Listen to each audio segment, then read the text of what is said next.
Bonjour et bienvenue sur Non Limite Sécu, le podcast francophone hebdomadaire dédié à la cybersécurité.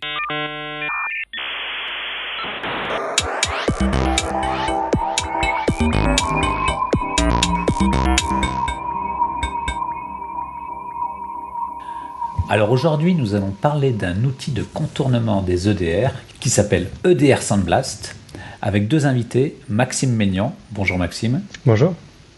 Et Thomas Dio. Bonjour Thomas. Bonjour. Pour discuter avec eux, les contributeurs No Limite Sécu sont Hervé Chauvel. Bonjour. Nicolas Ruff. Bonjour. Et Marc-Frédéric Gomez, dont c'est le grand retour.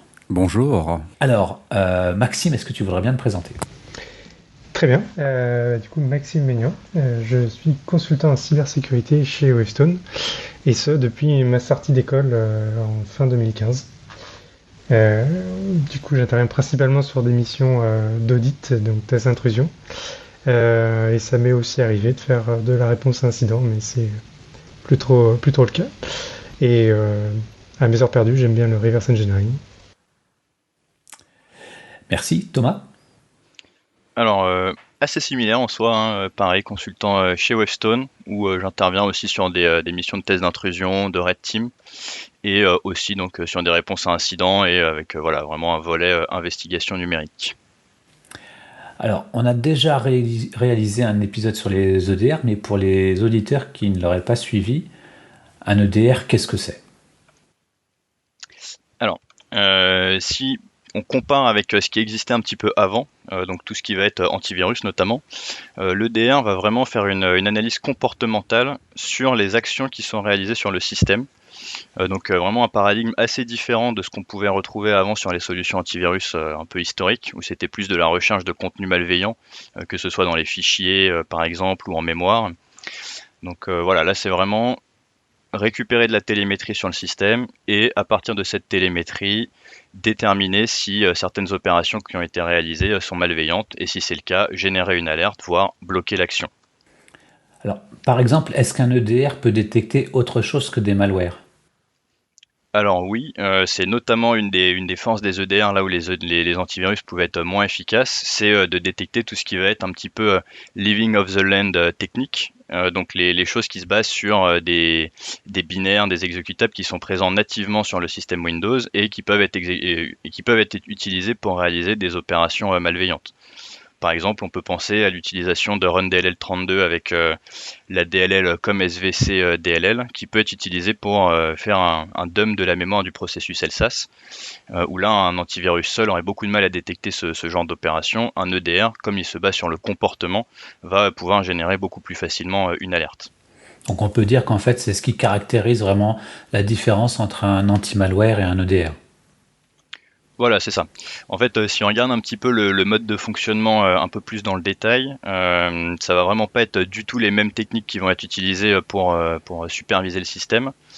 Donc, historiquement, c'était fait avec des interceptions, des appels système qui sont faits côté noyau Windows. Donc là, il y avait une table qui était modifiée. Ça, c'est plus des choses qui sont possibles aujourd'hui à cause de PatchGuard et du fait que du coup ce soit une zone mémoire protégée. Mais il y a d'autres mécanismes qui sont utilisés pour vraiment savoir ce qui est en train de se passer sur le système. Donc notamment au travers du hooking. Donc là, je peux éventuellement laisser Maxime en toucher deux mots. Oui, tout à fait. En fait, pour monitorer ce que chaque processus fait sur une machine, l'EDR il va injecter des mécanismes de surveillance au sein des différents processus qui sont en exécution, et afin d'enregistrer tous les appels à des fonctions qu'il considère comme sensibles ou pouvant être utilisées à des fins malveillantes. Du coup, il utilise principalement la technique du hooking, qui va consister à en fait patcher le code de ces fonctions à surveiller, afin que à chaque fois que ces fonctions vont être appelées, en fait, le flow d'exécution va passer par le code de l'EDR et donc des fonctions qui vont permettre d'analyser le contexte de l'appel avant que l'appel soit réellement réalisé. Et du coup, l'inconvénient de ce type de mécanisme, c'est que ces mécanismes résident uniquement côté processus et non côté noyau. Donc le processus lui-même a encore la main pour contourner ces mécanismes de surveillance ou les supprimer. Et est-ce qu'il n'y a pas une autre composante dans l'EDR qui est aussi la partie réponse, c'est-à-dire la capacité à aller demander à l'outil d'aller tuer un processus ou récupérer un fichier ou bloquer l'accès à une clé de base de registre, qui a aussi une supériorité de l'EDR sur l'antivirus, on va dire.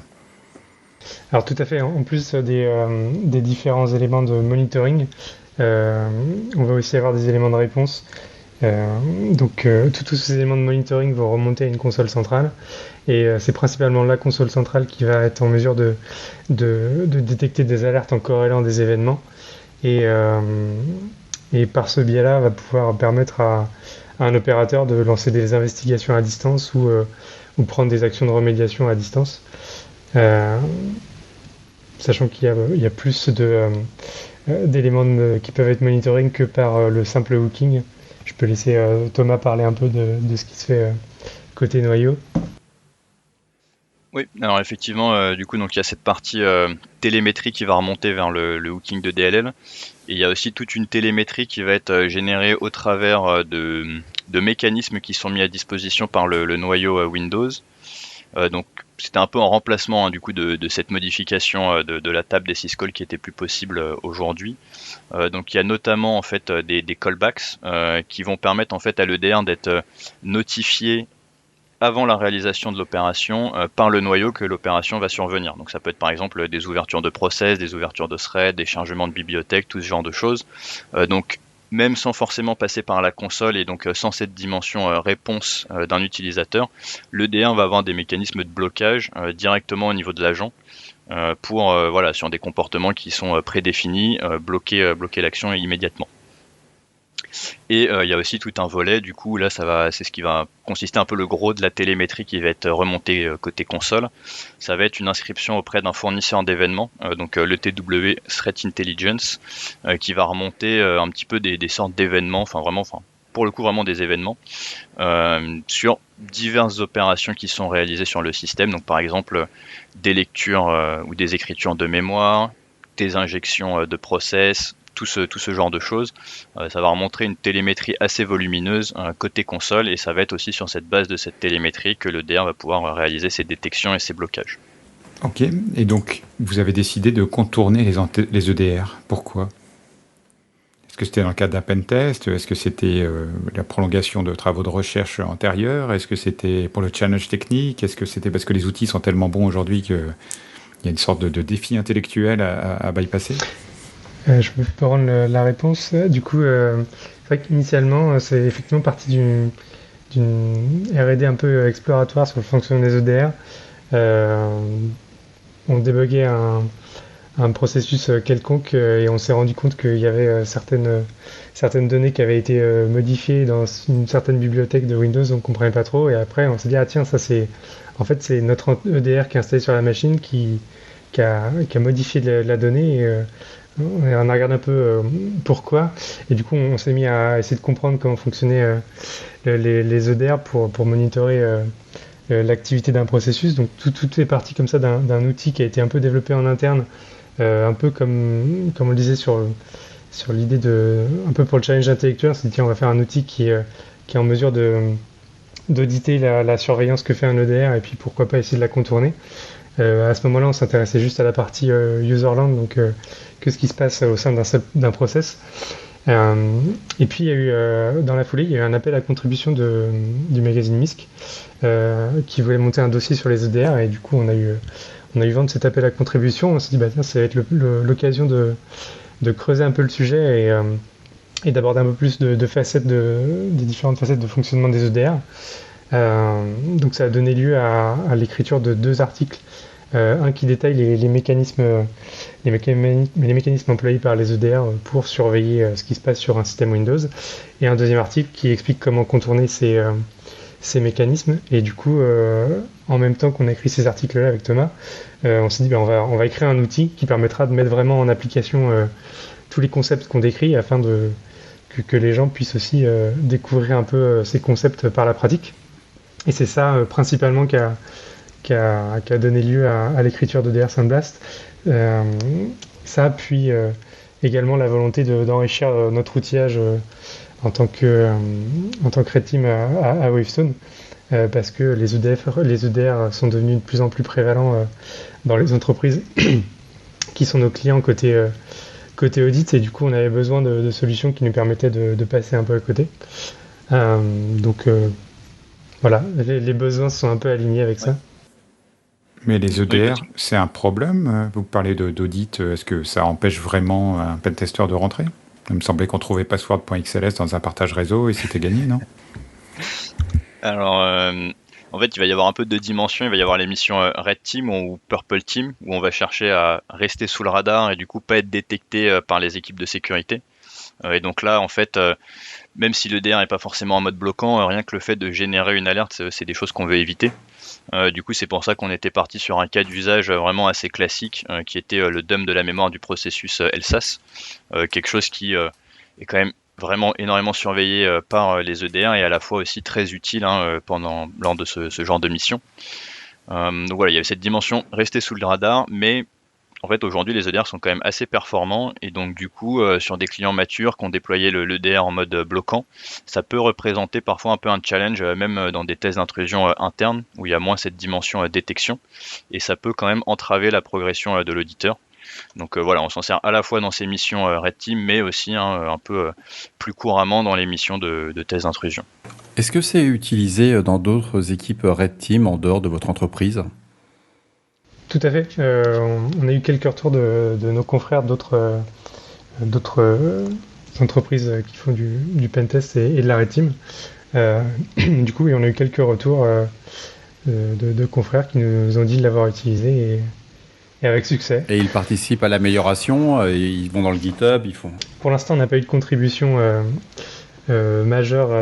Direct, ouais, mais du type, voilà, on a essayé d'installer l'outil, on a eu des difficultés sur l'installation, on n'a pas réussi à faire des use cases pour bien passer en mode silencieux.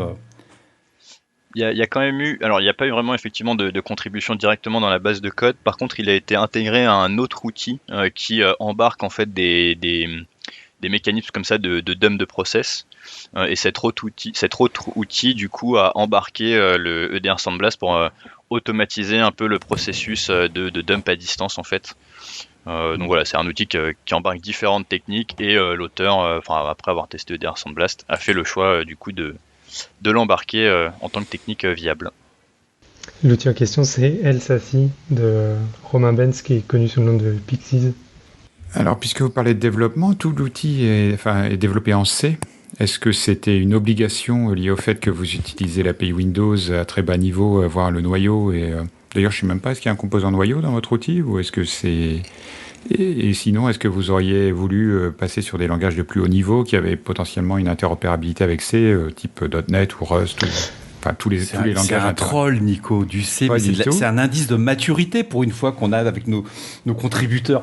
Tu oses mettre en doute le C, mais je peux pas laisser passer ce truc-là. Non, la maturité, c'est Rust. Non, mais c'est de ma génération. C'est le summum, c'est le langage. Voilà, j'arrête le troll, mais... Non, c'est le dinosaure. C'est la maturité. Pour répondre sérieusement, effectivement, c'était plus simple d'avoir un langage qui était très bas niveau, parce que à la fois on va avoir certaines opérations qui vont être faites qui nécessitent de vraiment avoir aucune abstraction avec la mémoire, donc tout langage qui se trouve tourné sur une VM ou sur de l'émulation, de l'exécution de bytecode comme Python, Java, .NET, etc. Ça va rajouter une couche d'abstraction inutile, puisqu'à la fin on sera obligé de repasser sur une interopérabilité avec un langage plus bas niveau tel que C. Donc ça aurait un peu complexifié les choses.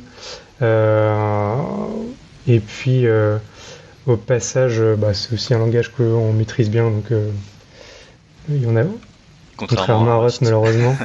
On n'avait pas assez de recul sur le langage, donc voilà. Et pour répondre à l'autre question, on n'a pas de composante noyau dans EDR Sandblast en tant que tel.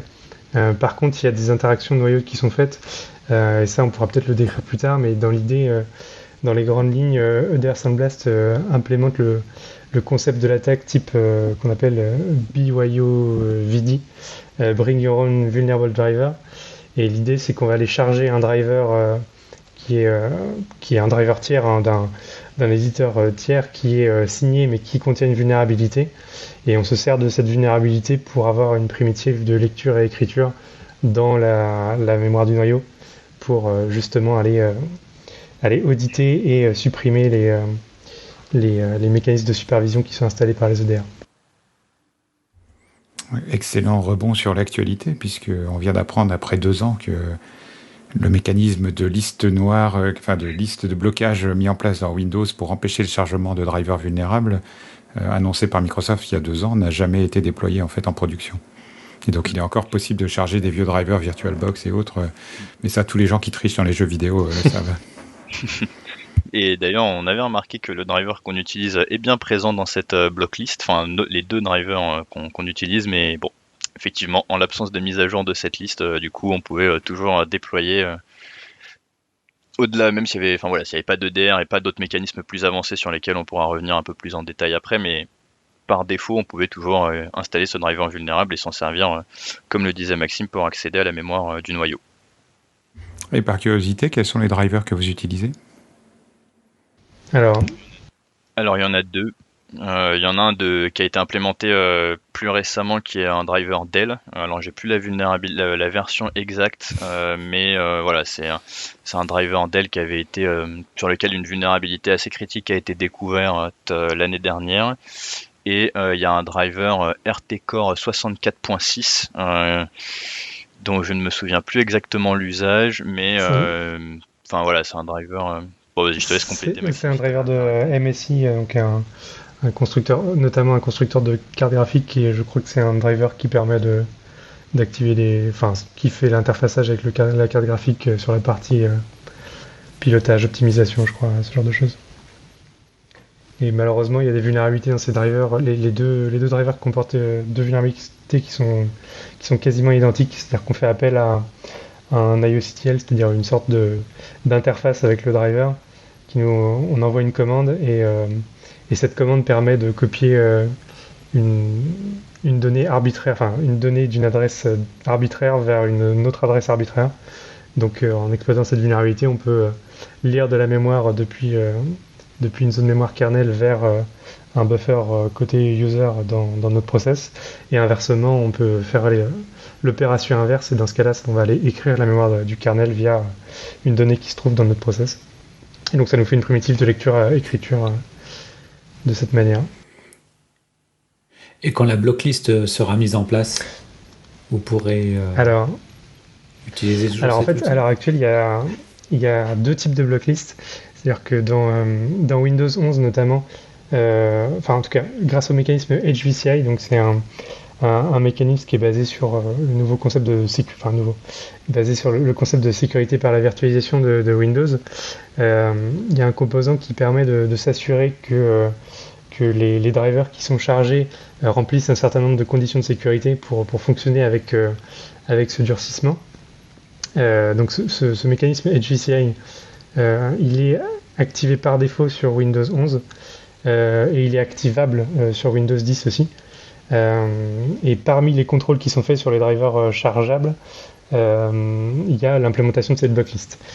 En parallèle de ça, il y a aussi Windows Defender ainsi que Microsoft Defender for Endpoint, la version EDR, qui implémente des règles ASR, donc qui sont les règles Attack Surface Reduction, qui permettent d'implémenter des durcissements spécifiques qui permettent de complexifier certaines attaques. Et parmi ces règles ASR, il y a une règle qui justement permet aussi de bloquer le chargement de drivers connus comme vulnérables. Et ces règles-là, elles sont applicables sur Windows 10 autant que sur Windows 11, sans forcément que l'autre mécanisme HVCI soit présent. Et du coup, pour répondre à la question de le jour où les 2 drivers qu'on utilise seront blacklistés, d'ailleurs ils le sont en fait, mais c'est juste que vu que les configurations ne sont pas forcément appliquées partout, pour l'instant ça ne pose pas trop de problème en tant qu'auditeur. L'idée c'est qu'on a implémenté le code de EDR Sandblast de manière assez modulable pour que l'intégration d'un nouveau driver vulnérable soit relativement aisée, dès lors qu'on est capable d'écrire le code qui exploite la vulnérabilité de lecture-écriture qui serait présent dans un nouveau driver, on peut adapter ce driver à EDR Sandblast et donc ainsi le rendre fonctionnel même si les drivers utilisés initialement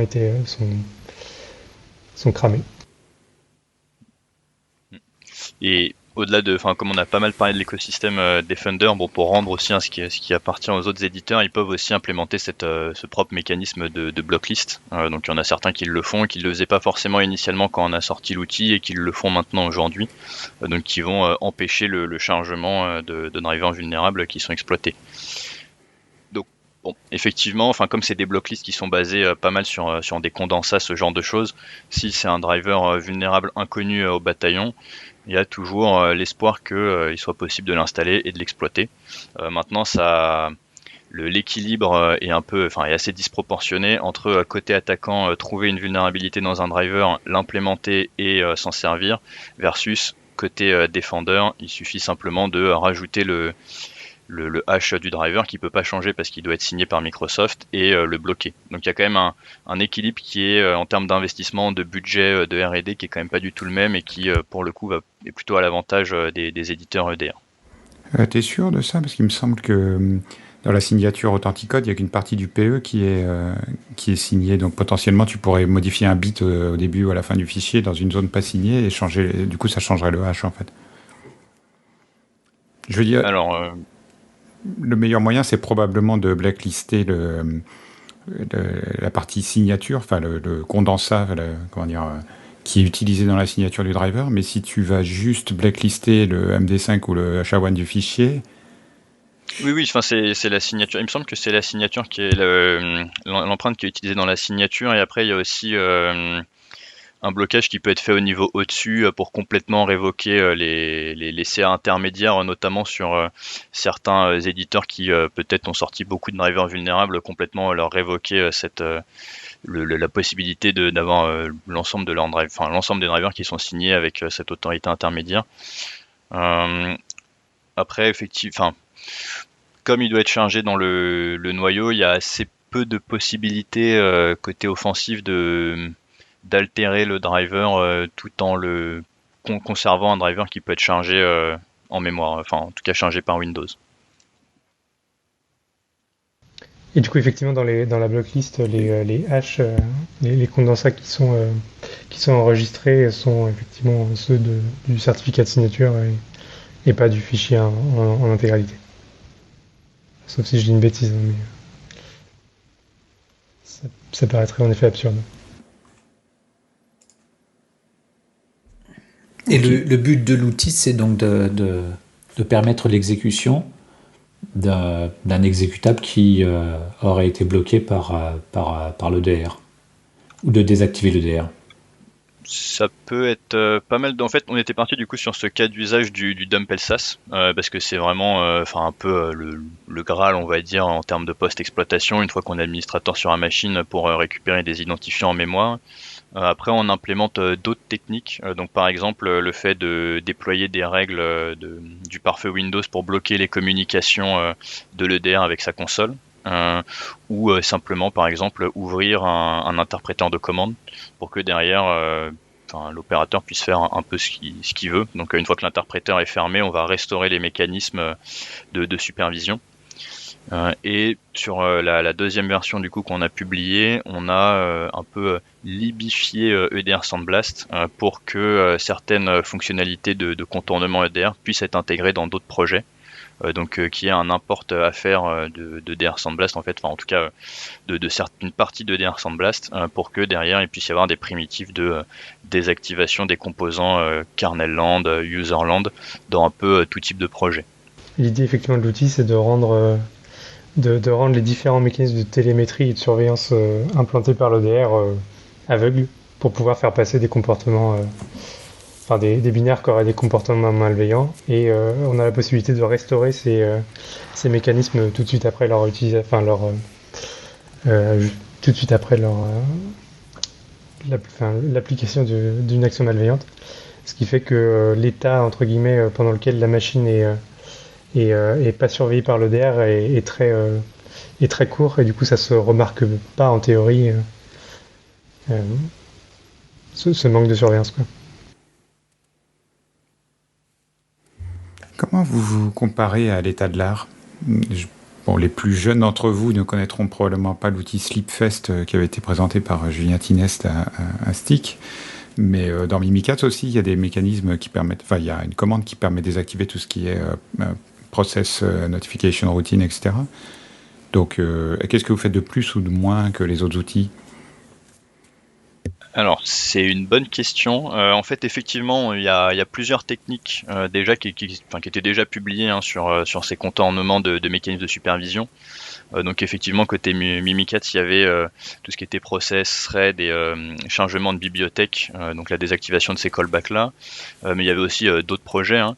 Après, c'était des projets qui étaient soit sous forme de POC, soit assez liés à une version spécifique de Windows ou à un nombre assez réduit de versions de Windows, ce qui fait que comme ça se reposait sur des mécanismes un peu hard-codés dans le code, c'était difficilement évoluable et ça nécessitait des interventions du mainteneur pour supporter les nouvelles versions des systèmes d'exploitation. Là où nous, on a vraiment cherché avec EDR Sandblast à avoir quelque chose qui puisse facilement évoluer et facilement suivre les changements du noyau Windows.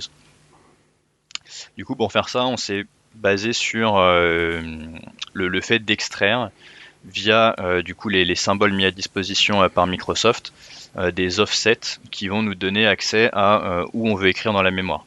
Parce que du coup, écrire dans la mémoire via le driver, c'est une chose. Encore faut-il savoir où écrire et pas écrire n'importe où, parce que sinon on va créer des bug checks, des écrans bleus de la mort. Du coup, voilà, il y a toute cette dimension savoir où écrire, et c'est là où en fait un peu les autres outils, les autres POC restaient très spécifiques, très liés à une version de Windows. Et du coup, l'avantage de cette technique-là de se baser sur des offsets extraits d'informations fournies par Microsoft, c'est que soit notre outil fonctionne sur une version, et dans ce cas-là, on est sûr de ce qu'on fait. On n'utilise pas des heuristiques de recherche de patterns mémoire ou ce genre de choses pour essayer de savoir à peu près où écrire. Non, si on supporte une version, on est sûr de la supporter. Et si on ne la supporte pas, on a implémenté des scripts Python notamment qui permettent à partir d'une instance d'une version spécifique du kernel Windows, on lance le script dessus et ça nous extrait sous forme d'un CSV la liste des offsets qui vont être nécessaires à l'outil, et on donne ce CSV à EDR Sandblast et il sera en mesure de fonctionner normalement. En plus, sachant qu'on supporte plus de 450 versions du noyau Windows actuellement, et que c'est vraiment très simple si on tombe sur une machine qui n'est pas supportée, de simplement récupérer le fichier ntoskernel.exe et de le passer en input à ce script pour que les offsets soient extraits et rajoutés à la liste des offsets supportés. Donc voilà, c'est assez. Il n'y a pas besoin d'une action de Maxime ou moi. Un peu n'importe qui utiliserait l'outil sera en mesure de faire ça et potentiellement de contribuer, de partager ces nouveaux offsets s'il en a le souhait. Bon, c'est pas arrivé, mais ça reste une possibilité. Le fait qu'il les partage, c'est pas arrivé. Après, le fait que les gens aient besoin d'adapter, d'utiliser le script, ça a probablement été le cas. Oui. Oui, puis vous l'avez indiqué sur la page GitHub de votre projet. C'est bien indiqué, ça fait partie des premiers, des premiers paragraphes qu'on lit, quoi.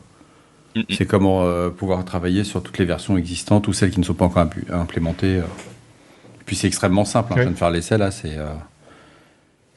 presque. C'était le but, ouais. Le but c'était vraiment de rendre l'outil facilement utilisable et pas qu'on ait besoin de support de notre part pour l'utiliser, sinon c'est un peu un échec parce que sinon ça sert à rien de faire un outil, autant faire les actions un peu à la main. Et voilà, du coup, ça a servi, en tout cas, je sais qu'en interne, ça a pas mal servi sans qu'on ait besoin de nous intervenir. Pour revenir sur la partie récupération d'offset, depuis la version qu'on a release en mois d'août, on a implémenté en fait le téléchargement à la volée depuis l'outil EDR Sandblast. Le téléchargement direct des symboles sur les serveurs de Microsoft et l'analyse du fichier de symboles par l'outil lui-même, ce qui fait que on n'a plus, si la machine sur laquelle s'exécute EDR Sandblast a accès à Internet, on n'a plus cette nécessité de précalculer les offsets, les mettre dans un fichier CSV le donner à XDR Sandblast. On peut juste se permettre de télécharger ce qu'il faut sur Internet et analyser ces données. Alors, qu'est-ce que vous recommandez aux personnes qui parce que cet outil peut être utilisé aussi par des attaquants, donc qu'est-ce qu'on peut mettre en place pour Alors là-dessus, on a déjà parlé tout à l'heure sur une partie qui est effectivement mettre en place les blocklists via les fonctionnalités offertes par Microsoft. Donc idéalement HVCI sur Windows 10 et Windows 11, mais c'est dans un environnement d'entreprise, c'est pas forcément quelque chose qui est applicable de manière presse-bouton parce qu'il y a beaucoup d'incompatibilité avec des drivers existants. Donc ça peut grincer un peu avec le legacy. Néanmoins, les règles ASR de Windows Defender, elles permettent du coup de bloquer des drivers malveillants. Ça, c'est vraiment le nerf de la guerre. Là, donc pour les auditeurs, tu parles de HVCI qui est Hypervisor Code Integrity et qui, à ma connaissance, demande des spécifications hardware. Enfin, il faut avoir un TPM2, il faut avoir le support SGX, je sais plus quoi, il faut avoir le support. C'est pas toutes les machines. Tout à fait. Et en plus de ces restrictions-là, il y a d'autres restrictions sur les drivers qui sont utilisables. C'est-à-dire que on peut très bien avoir des drivers qui sont utilisés sur un parc de manière complètement légitime, mais qui sont pas compatibles avec ce mécanisme de durcissement. Et du coup, là, on peut avoir des incompatibilités à ce point-là. Et après, il pourrait y avoir aussi, donc là, du coup, c'est vraiment des choses qui en built-in permettraient de bloquer le chargement de ces drivers. Après, vu qu'on cherche à contrôler à contourner des EDR, on peut imaginer que dans le scénario, il y a un EDR de déployer. Et on pourrait par exemple faire un peu des missions de threat hunting avec cet EDR pour déterminer, par exemple, évaluer s'il y a eu des chargements de drivers peu courants, par exemple, à l'échelle du parc. Parce que, même s'il y a des drivers qui sont vulnérables et sont connus pour être vulnérables, il pourrait aussi y avoir des drivers vulnérables mais qui sont pas encore connus à date. Et donc, du coup, en supervisant un peu ce chargement de drivers, de pilotes à l'échelle du parc, on peut essayer de détecter des comportements un peu anormaux. Voilà. Et sachant que du coup vraiment pour un analyste de sécurité dans cette position, s'il y a une alerte générée par l'EDR qui spécifie qu'un pilote vulnérable a été chargé, ça peut peut-être paraître bénin, mais il faut bien se dire en fait que c'est assez critique parce que derrière ça peut permettre de couper tous les flux de télémétrie de l'EDR, donc il faut vraiment considérer ça comme une alerte critique. Enfin en tout cas qui nécessite d'être investigué un peu plus en détail. Donc en fait les EDR vous détectent. Oui tout à fait, ils ont toujours un moyen de nous détecter. Sur ce point-là, en fait, le fait de poser le driver sur le disque et le fait de le charger, ça on n'y coupera pas, l'outil sera toujours obligé de le faire. Donc il y aura toujours un point de détection. Et après, comme le disait Thomas, si le driver n'est pas connu à date comme un driver malveillant, l'alerte peut ne pas remonter tout simplement et passer pour un événement lambda. Et donc là, on passerait sous le radar. Est-ce que vous savez s'il y a des EDR qui ont spécifiquement bâti une règle pour détecter EDR Sandblast ? Alors, on sait qu'il y a des EDR sur lesquels ça passait avant et sur lesquels ça passe plus aujourd'hui. Est-ce que c'est grâce ou à cause d'EDR Sandblast ? Là, par contre, pas possible d'avoir ce niveau d'information. Mais en tout cas, sur des EDR qu'on avait testés au moment de la sortie, on pouvait charger le driver sans que ça génère d'alerte et du coup couper tous les flux de télémétrie. Là aujourd'hui il y a des détections, des produits qu'on a testés il y a 1 an et qu'on a retesté aujourd'hui, récemment. On a constaté du coup une évolution à ce niveau-là. Alors quelles sont les prochaines évolutions ? Est-ce que vous avez des choses dans la roadmap ? Alors on a quelques pistes pour la suite, notamment parce que là du coup à date on supporte donc pas mal de callbacks qui peuvent être utilisés par les EDR, mais on les supporte pas tous. Notamment on supporte pas les callbacks qui vont notifier les EDR du fait qu'un fichier a été écrit sur le système de fichiers. Donc ça peut être notamment utilisé par les produits de sécurité pour détecter le fait qu'un fichier dump a été créé. Et donc il a identifié qu'il y a eu un dump du processus LSAS, donc sans forcément savoir comment est-ce que le dump est arrivé là, simplement détecter qu'il y a un dump, que c'est pas un comportement normal et supprimer le fichier. Du coup donc là il y aurait encore une piste sur cibler ces callbacks là. Sachant qu'en interne on a déployé un chiffrement du dump, donc on n'a pas forcément ce problème, mais c'est pas quelque chose qu'on a public, enfin qu'on a release à date. Bon, après sinon de manière générale, là pour l'instant le développement est un petit peu en pause. On avait repris le développement pour la seconde version quand on a été présenté à la DevCon, et là à date voilà on va reprendre le développement un peu par la suite. Ok, est-ce que vous voulez ajouter quelque chose en conclusion, en mot de la fin?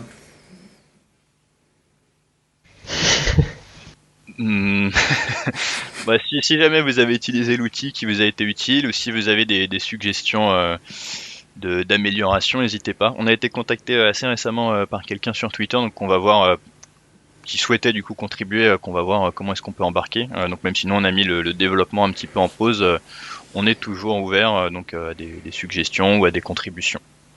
Bon, eh bien le message est passé. Maxime, Thomas, merci beaucoup d'avoir accepté notre invitation. Merci aux contributeurs. Merci. Chers auditeurs, nous espérons que cet épisode vous aura intéressé. Nous vous donnons rendez-vous la semaine prochaine pour un nouveau podcast. Au revoir. Au revoir. Au revoir. Au revoir.